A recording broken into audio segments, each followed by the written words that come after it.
사랑하는 여러분, 우리 모두는 너나 알 것 없이 다 잘 살려고 이 세상에 태어났습니다. 갓 태어난 아기를 보면서 부모는 많은 생각을 합니다. 저도 그랬습니다. 서와인이는 부산에 있는 일신 기독병원에서 태어났습니다. 두 아이의 탯줄을 제가 직접 잘랐습니다. 서와인이가 태어날 때 저는 그런 결심을 했습니다. 내가 살아있는 동안에는 최선을 다해서 너희들을 돌볼 것이다. 좋은 것 입히고 좋은 것 먹이고 조금이라도 더 잘 살게 하겠다. 그런 다짐을 했습니다.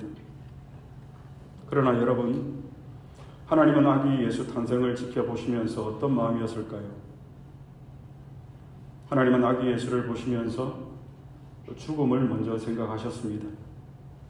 하나님은 33년 후에 내 아들을 십자가에서 죽여서 이 세상의 모든 사람을 살려야지라고 결심하셨습니다. 오늘의 말씀의 제목인 하나님의 야심, 하나님의 마음, 하나님의 결심이었습니다. 우리는 그 하나님의 사랑의 높이와 깊이와 넓이를 다 알 수가 없습니다. 예수님의 33년의 하루하루는 십자가를 가까이 하는 걸음이었습니다. 왜냐하면 이 길이 하나님의 마음이었기 때문입니다. 오늘 기쁜 성탄절입니다. 본문이 기록된 누가복음 2장은 아기 예수 탄생에 관한 기사입니다.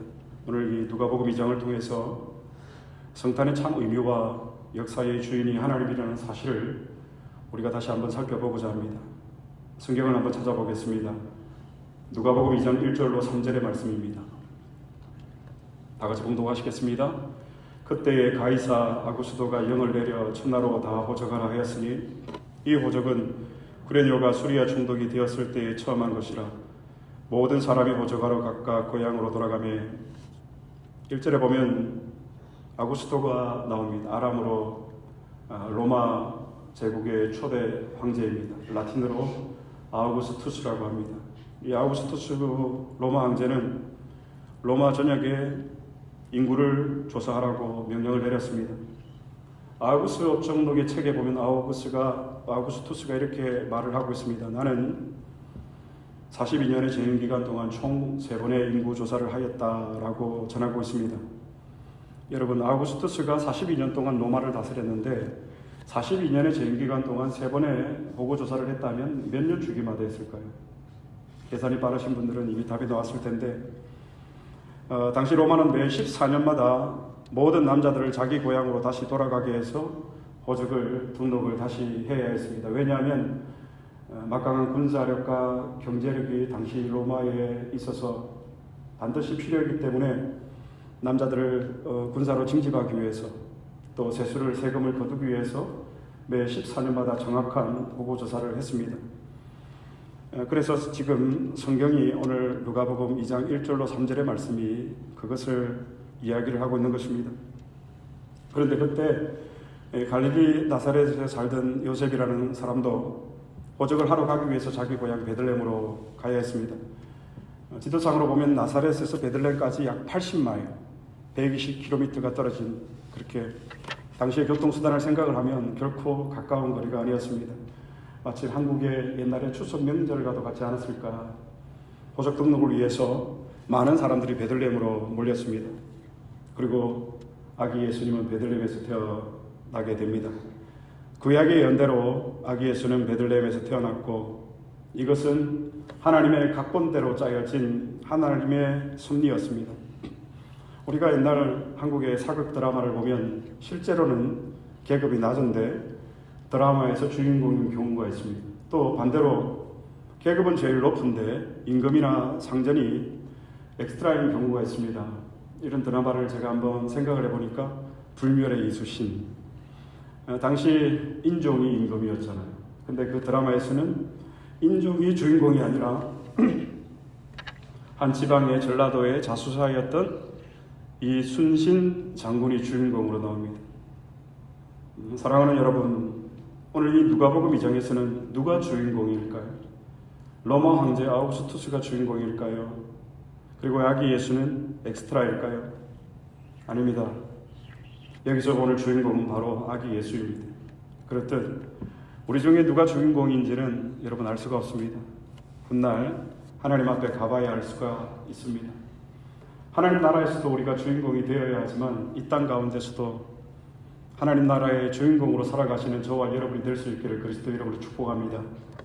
하나님은 이렇게 하나님의 사람들을 위해서 모든 역사를 준비하고 계십니다. 이 세상의 역사도 마찬가지입니다. 미국의 바이든이나 러시아의 푸틴이나 다 무엇입니까? 엑스트라이고 저와 여러분들, 우리 안디옥 교회가 하나님의 사람들이 사실은 다 주인공입니다. 곧 아기 예수의 탄생을 위해서 로마 황제였던 아우구스투스가 존재했다라는 것입니다. 이렇듯 세상의 역사는 반드시 하나님이 주도해 가고 계십니다. 아기 예수는 이렇게 아주 어렵고 힘든 격동의 시대 가운데서 태어났습니다. 성경을 한 번 더 찾아보겠습니다. 누가복음 2장 5절로 7절입니다. 다 같이 봉독하시겠습니다. 그 약혼한 마리아와 함께 보저가로 올라가니 마리아가 이미 잉태하였더라. 거기 있을 그때에 해산할 날이 차서 첫 아들을 낳아 강보로 사서 구유에 뉘었으니 이는 여간에 있을 곳이 없음이라. 예수님 출생의 비밀입니다. 예수님은 당시 팔레스타인 중에서도 가장 작고 낙후된 베들레헴, 거기에서도 가장 초라한 마을 구유에서 목소의 아들로, 그것도 호적을 등록하러 가던 중에 태어나셨습니다. 사람들은 자기가 태어난 환경을 탓합니다. 저도 젊었을 때 그런 적이 있습니다. 그런데 여러분, 내가 좀 좋지 못한 환경에서 태어났다고 말하는 사람들 중에서 예수님처럼 좋지 못한 환경에서 태어난 사람은 아무도 없습니다. 예수님이 태어날 무렵 그 당시 그 시대의 상황이 얼마나 복잡하고 얼마나 어려웠습니까? 때로는 우리가 하나님의 뜻대로 하나님의 말씀대로 믿음대로 산다고 해도 현실이 너무 힘든 경우가 있습니다. 그렇지만 사랑하는 여러분, 믿음으로 살아가는 우리의 현실이 힘들고 어렵다고 해서 포기하지 마시고 여러분 두려워하지 마시기를 바랍니다. 왜냐하면 우리가 가고 있는 이 길이 잘못 가고 있는 길이 아니기 때문입니다. 그러므로 가는 길이 멀고 험해도 절망하거나 낙심하지 마시기 바랍니다. 지금 마치 나의 처지가 말 구유에 놓여있는 아기 예수님처럼 초롬하고 비천해 보일지라도 이것이 전부가 아님을 기억하시기를 바랍니다. 아기 예수로 인해서 누리는 그 기쁨과 평안, 이것이 우리의 진실입니다. 예수님의 탄생은 여러분 하늘에서 땅으로 오시는 사건이었습니다. 하늘에서 땅으로 떨어지는 것은 여러분 쉬운 일이 아닙니다. 어려운 일입니다. 사람도 마찬가지입니다. 못 살다가 잘 살기는 쉬워도 사람이 잘 살다가 못 사는 것은 굉장히 어려운 일입니다. 사랑하는 여러분, 하늘과 땅의 권세를 가지신 아기 예수를 사람들이 사는 세상에, 그것도 말 구유에 태어나게 하신 것, 여러분 한번 생각을 해보시기 바랍니다. 우리가 이 성탄을 우리가 기쁘게 맞이하고 있지만 냉정하게 한번 돌아보면 예수님이 이 땅에 오신 것, 그 괴로움은 우리의 상상을 초월하는 것입니다. 예수님이 이 땅에 오시면 그리 간단한 일이 아니었습니다. 하늘의 존재가 땅에 몸을 입고 살아갈 때 당하는 그 고통을 우리 인간으로서는 이해할 수가 없습니다. 여러분, 우리가 이 땅에 잘 사는 나라에서 살던 사람이 못 사는 나라로 잠깐 여행 가서 잠시 머무는데도 큰 불평과 고통이 따르는데 하물며 하늘의 존재가 이 땅을 살아가는 일이겠습니까? 이렇듯 예수님은 가장 힘들고 어려운 현실 가운데 태어나셨습니다. 예수님께서 이 땅에 오시면 그래서 겸손과 사랑이 담겨 있습니다. 예수님께서 하늘에서 땅으로 추락할 수 있었던 이유는 무엇입니까? 사랑하기 때문에. 그래서 우리는 누군가를 정말 사랑한다면 내가 떨어질 수 있어야 합니다. 추락할 수 있어야 합니다. 내 자존심, 내 욕심, 내 이기심, 구겨져도 떨어져도 상관없습니다. 왜냐하면 그것이 진짜 사랑의 무게이기 때문입니다. 그러나 세상에 야심을 가진 사람들은 더 높이 올라가지 못해 한다입니다. 그런데 하나님의 아들이신 예수님은 끝없이 추락하십니다. 이것이 세상의 사랑과 하나님 사랑의 차이입니다. 우리는 어느 편을 택해야 할까요? 우리는 어떤 사랑을 추구하며 살아가야 할까요? 운전을 해서 가다 보면 미국의 홈리스들이 거리에 많이 나와 있습니다. 그럴 때는 가던 길을 멈추고 때로는 차를 반대 방향으로 돌려서 주머니를 털어서 주곤 했습니다. 그런데 나중에 들은 얘기인데 그런 사람들 중에 마약을 하는 사람들이 있다는 얘기를 들었습니다. 그래서 그 얘기를 듣고는 조금 신중하게 판단하고 결정을 합니다. 왜냐하면 그런 사람들에게는 도움을 줄 필요가 없다는 것을 뒤늦게 알았기 때문입니다. 여러분, 우리가 살아가는 세상을 한번 보십시오. 어떤 세상입니까? 폭력과 살인과 엄난과 거짓과 혼란으로 가득 차 있습니다. 미국의 뉴스를 보자면 매일같이 나오는 소식이 무엇입니까? 살인, 폭력. 그런데 이런 세상이 하나님의 아들 예수 그리스도의 목숨과 맞바꿀 만한 세상입니까? 전혀 가치가 없는 세상이지만 하나님이 세상을 이처럼 사랑하셨기 때문에, 저와 여러분을 사랑하셨기 때문에 그 사랑이 위대하고 놀라운 것입니다. 오늘 세상의 무정함에, 세상의 잔인함에, 세상의 사랑 없음에 지친 분들이 계신다면 우리 하나님의 사랑을 기억하시기를 바랍니다. 그럼에도 우리를 위해서 하나님의 아들이 목숨 걸 가치가 있었다라는 사실을 기억한다면 우리는 하나님 앞에 참된 기쁨과 평안을 가지고 살아갈 수가 있을 것입니다. 여러분, 성탄절에 제일 많이 부르는 캐롤이 무엇일까요? 고요한 밤 거룩한 밤, 이 찬송 아닐까요? 우리는 예수님의 탄생의 고요함 속에 숨어있는 이 위대함을 볼 수가 있어야 합니다. 만약에 영국의 항태자가 태어나면 세계 매스컴들이 다 다룰 것입니다. 그런데 예수님이 이 땅에 태어나셨을 때는 아무도 몰랐습니다. 이렇게 예수님은 비천한 곳에서 우리를 위해서 조용히 찾아오셨습니다. 시카고에 지난주 목요일부터 폭풍주의보가 내렸습니다. 조용하게 눈은 내립니다. 그러나 조용하게 소리 없이 내리는 눈은 온 세상을 하얗게 아름답게 만듭니다. 사랑하는 여러분, 진짜 위대한 것은 조용히 이루어집니다. 위대한 남편, 조용히 빨래하고 조용히 설거지합니다. 위대한 아내, 조용히 음식을 만듭니다. 해가 뜨고 지는 것, 그리고 사시사철 계절이 바뀌는 것, 다 소리 없이 이루어집니다. 그런데 유독 죄로 가득 찬 인간들의 특징은 무엇입니까? 소리를 많이 낸다라는 것입니다. 불필요한 소리로 시끄럽습니다. 그래서 소음은 인간이 만들어내는 문명입니다. 그래서 이렇게 질병을 가지고 있는 분들이 가끔 자연으로 들어가서 치료를 하는 이유가 그것 때문입니다. 그러나 우리 하나님은 이 세상을 조용히 축복하시고 지금도 우리를 조용히 주목하시면서 역사를 이루어 가십니다. 공부 잘하는 학생들의 특징이 있습니다.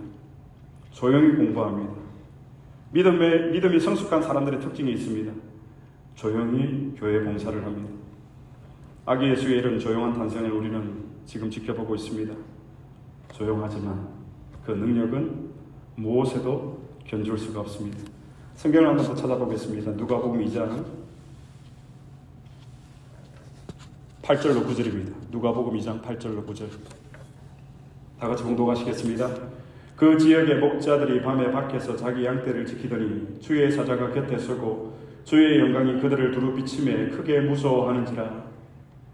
그런데 여러분, 오늘 이 말씀에 보면 아기 예수를 세상에 보내신 하나님께서 정인으로 선택한 사람들이 누구입니까? 목자들입니다. 예수님의 탄생 소식을 제일 먼저 들은 사람들이 목자들이었습니다. 그들은 하나님의 선택을 받은 사람들입니다. 그런데 여러분, 이것은 참 놀라운 사실입니다. 왜냐하면 목자는 당시 시대적 상황에서 당시 가장 낮은 계층의 사람들이었기 때문입니다. 여러분, 한번 만약 미국과 한국이 조약을 맺거나 정책을 나눌 때에 미국이 어디를 통해서 이 라인을 한국에다 전달을 할까요? 모르긴 몰라도 청와대 라인을 통해서 미국이 전달을 하지 않을까요? 하나님은 로마 황제인 아우구스투스가 아닌 그 당시 가장 소외되고 가장 낮은 계층이었던 목자들을 통해서 아기 예수의 탄생의 소식을 전했습니다. 이것은 놀라운 것입니다. 하나님께서, 왜냐하면 기존 인간의 질서를 파괴하신 것이기 때문에. 여러분, 우리의 생각과 하나님의 생각은 견줄 수가 없습니다. 알 수가 없고 깨달을 수가 없다는 것입니다. 그래서 칼빈 선생님은 우리가 심정적으로 알 뿐이다. 마음적으로 하나님 위대하십니다. 오늘도 하나님께서 약한 우리를 통하여서 강한 사람들을 부끄럽게 하시군요. 하나님께서 기존 인간의 질서를 파괴하시면서 마음이 가난한 자들에게 아기 예수의 탄생의 소식을 주신 것입니다. 그래서 우리가 잘 알고 있는 산상수훈의 말씀, 마태복음 5장 3절의 말씀, 심령이 가난한 자는 복이 있나니 천국이 저희 것이며. 여러분, 우리가 천국을 이미 already 너희에게 이미 임했다. 예수님께서 말씀을 하셨습니다. 그러나 아직 완성은 아니다. Not yet. 그분이 다시 재림하셔서 심판주로 오실 때에 하나님의 나라가 완성되어질 것이다. 그러나 이미 너희 마음 가운데 임했다. 그래서 우리 안에 하나님의 나라를 소유하고 우리가 살아갈 수가 있는 것입니다. 그런데 누구나 그 하나님의 나라를 소유할 수가 있습니까? No. 마음이 심령이 가난한 사람. 심령이 가난한 자로 하나님 앞에서 사셔서 날마다 천국을 소유해서 천국을 보여주고 천국을 전할 수 있는 저와 여러분이 될 수 있기를 그리스도의 이름으로 축복합니다. 성경을 한 군데 더 찾아보겠습니다. 누가복음 2장 10절입니다. 누가복음 2장 10절 말씀. 다 같이 봉독하시겠습니다. 천사가 이르되 무서워하지 말라. 보라, 내가 온 백성에게 미칠 큰 기쁨의 좋은 소식을 너희에게 전하노라. 사랑하는 여러분, 오늘은 성탄절입니다. 저희 아이들이 꿈에 주일학교 친구들 주려고 선물을 막 준비하더라고요. 지난주부터. 기쁜 성탄절입니다. 그런데 성탄절은 여러분 어떤 날입니까? 선물을 나누고 만찬을 나누고 친교를 하는 날, 이 날이 성탄절일까요? 이 성탄절의 의미에 대해서 천사들이 정확하게 해석을 해주었습니다. 누가복음 2장 10절 말씀에 큰 기쁨의 좋은 소식을 너희에게 전하노라.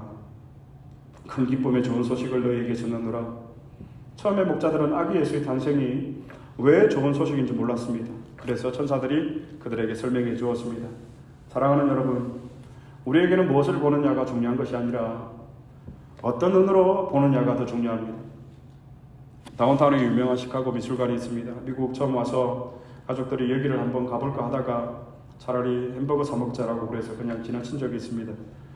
왜냐하면 미술 작품에 대한 지식이 저나 저희 가족들은 없기 때문에. 그런데 미술가들은 이런 곳을 가면 여러분 하루 종일 관람을 한다라는 얘기를 들었습니다. 작품을 감상을 하고 작품을 보고 감탄을 한다라고 들었습니다. 하지만 저 같은 사람은 시카고 미술관에 가면 10분, 20분이면 다 돌아볼 수가 있습니다. 왜 그렇습니까? 미술 작품을 보는 눈이 없기 때문에. 미술을 사랑하시는 분들에게는 죄송합니다. 그렇습니다. 우리는 무엇을 보느냐가 아니라 어떤 눈으로 보느냐, 이것이 우리에게 더 중요합니다. 우리가 아기 예수의 탄생을 우리의 믿음의 눈으로 보지 않으면 세상 사람들이 보는 크리스마스와 다를 바가 하나도 없다라는 것입니다. 사람들은 눈에 보이는 세상이 전부인 것처럼 살아갑니다. 그러나 우리는 눈에 보이지 않는 세상이 분명히 있음을 알고 있습니다. 이 예수님 탄생 시대에 눈에 보이는 세상은 어떤 세상이었습니까? 로마 황제가 지배하고 있었습니다. 그 당시 눈에 보이는 세상에서는 예수님도 황제의 명령에 따라서 움직이는 나약한 모습으로 비춰졌습니다. 그리고 눈에 보이는 세상은 예수님을 알지도 예수님을 영접하지도 않았습니다. 그런데 눈에 보이지 않는 세상은 완전히 다른 모습이었습니다. 눈에 보이지 않는 세상에서는 아기 예수의 탄생이 천지를 울리고 진동시키는 어마어마한 사건이었습니다. 수많은 천사가 아기 예수 탄생을 기뻐하고 하늘을 가득 메우면서 하나님께 찬송을 올려드리고 하나님께 영광을 올려드렸습니다. 사랑하는 여러분, 우리는 지금 어떤 눈으로 이 아기 예수 탄생의 성탄절을 보고 있습니까? 세상에 보는 눈으로 보고 있습니까? 아니면 눈에 보이지 않는 그 세상을 보는 눈으로 우리가 보고 있습니까? 사랑하는 여러분, 눈에 보이는 세상이 전부가 아닙니다. 진짜 중요한 것은 눈에 보이지 않는 세상입니다. 그래서 우리에게 믿음이 필요한 것입니다. 하나님의 사건은 우리 인간의 시각으로 해석할 수가 없습니다. 그래서 우리는 성령 하나님의 설명을 들어야 합니다. 말씀을 들어야 합니다. 그리고 우리는 항상 기도 가운데 깨어 있어야 합니다. 그러면 성령께서 이 말씀을 통해서 우리에게 영적으로 다시 해석을 해 주실 것입니다. 성경 누가복음 2장 11절 말씀입니다. 누가복음 2장 11절 말씀. 다 같이 공독하시겠습니다. 오늘 다윗의 동네에 너희를 위하여 구주가 나셨으니 곧 그리스도 주시니라. 오늘 다윗의 동네에 누구를 위하여? 너희를 위하여. 너희를 위하여. 사랑하는 여러분, 성탄은 다른 사람의 이야기가 아닌 우리들의 이야기입니다. 아기 예수의 탄생으로 이 세상을 지배하고 있던 죄의 권력은 힘을 잃었습니다. 그리고 이 세상의 악을 떠받치고 있던 살인과 거짓과 탐욕과 같은 모든 죄는 뿌리째 뽑혀 버려진 것을 여러분 믿으시기를 바랍니다. 그래서 아기 예수의 탄생은 우리에게 축복의 시작입니다. 저희 시카고 안디옥 교회에는 여러분 시카고 빅3 합창단 단원들이 계십니다. 목사 부부 성가단, 그리고 오늘 박종만 장로님 보이지 않는데 장로 성가단, 그리고 이등남 집사님 권사 성가단 단원들이 있습니다. 우리 안디옥 교회가 곧 하나님을 찬양할 수 있는 이 찬양대가 이루어질 수 있기를 축복합니다. 빅3 성가단 공연을 다 보았습니다.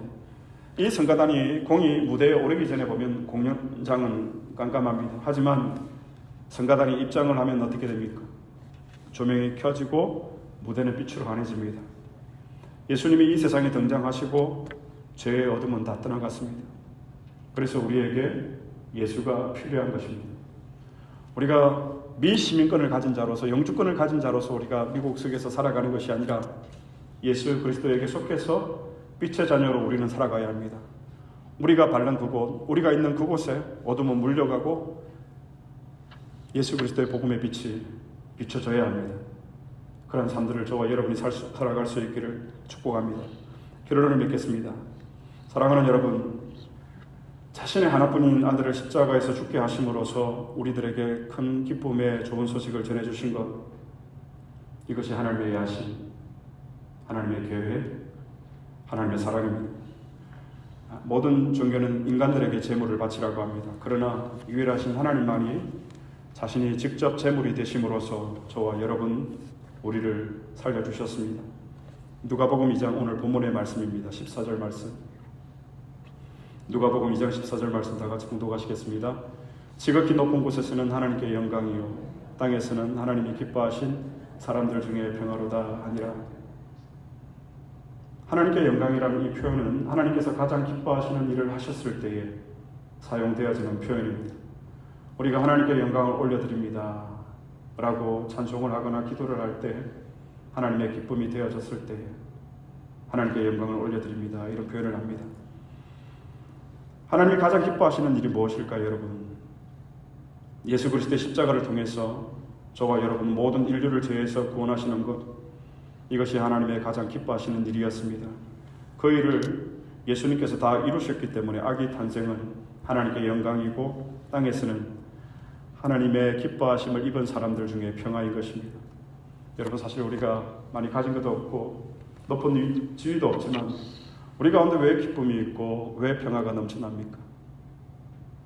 하나님이 기뻐하시는 그 일을 예수 그리스도를 통해서 이루셨기 때문에, 그 은혜가 우리에게 부어진 바가 되어졌기 때문에, 그 하나님의 영광 가운데 우리를 참여시켜 주셨기 때문에 그 영광을 경험한 사람만 그 기쁨을 누릴 수가 있는 것입니다. 이 놀라운 사실을 우리가 이제 듣고 알았습니다. 그렇다면 이제 우리는 어떻게 해야 할까요? 하나님께 찬송과 영광을 올려드려야 합니다. 마지막으로 성경 한 군데 더 찾아보겠습니다. 누가복음 2장 20절입니다. 누가복음 2장 20절 말씀 다 같이 봉독하시겠습니다. 목자들은 자기들에게 이르던 바와 같이 듣고 본 그 모든 것을 인하여 하나님께 영광을 돌리고 찬송하며 돌아가니라. 저를 한번 따라해 주시기를 바랍니다. 하나님께 영광을 돌리고 찬송하며 돌아가니라. 아멘. 세상 모든 사람들은 우리가 왜 하나님을 찬양하는지 모릅니다. 저 사람이 왜 기쁘게 살아가는지 모릅니다. 그러나 여러분, 상관없습니다. 괜찮습니다. 왜냐하면 우리는 예수님을 만났기 때문입니다. 어려운 일을 당해도, 말 위에 우리가 누워 있어도 우리 안에서 감사와 찬양이 흘러넘치는 이유가 무엇입니까? 우리가 예수님을 만났기 때문에, 하나님이 기뻐하시는 그 일을 통해서 우리를 구원하시고 그 영광 가운데 살아가도록 오늘도 우리를 그곳 가운데 두셨기 때문에, 여러분, 우리는 빛으로 살아갈 수가 있고 기쁨과 평화의 대사로 우리가 살아갈 수가 있는 것입니다. 왜? 우리에게는 예수님이 계시기 때문입니다. 사랑하는 여러분, 이 성탄절에 우리 주님을 무언 없이 찬양하시기를 축복합니다. 주님이 저와 여러분과 계시기 때문에. 그래서 우리가 어떤 힘든 현실 속에서도 우리 아기 예수의 탄생을 기억하여서 하나님께 찬송과 영광을 올려드리시는 복된 인생으로 살아갈 수 있기를 그리스도의 이름으로 축복합니다. 제가 한번 기도하겠습니다. 하나님 고맙고 감사합니다. 우리의 존재가 어떤 존재인지를 말씀을 통해서 깨닫고 이제는 하나님 앞에 찬송과 영광을 올려드리기를 원합니다. 빛으로 살아가기를 원합니다. 하나님 도와주시옵소서. 믿음의 눈을 열어주시옵소서. 감사드리옵고 우리 주 예수 그리스도의 이름으로 기도드리옵나이다.